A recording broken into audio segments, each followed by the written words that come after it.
This is a 10 out of 10 tutorial where we accomplish 5 missions. First, Toy Factory, first LEGO League 2022 Superpowered competition. Then we go and we pull for the smart grid.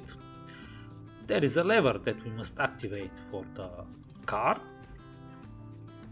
And a couple of other missions, but it's 5 missions, 10 out of 10, and it works every time.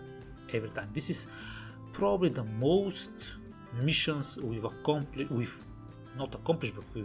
at FLLCasts in all of the tutorials.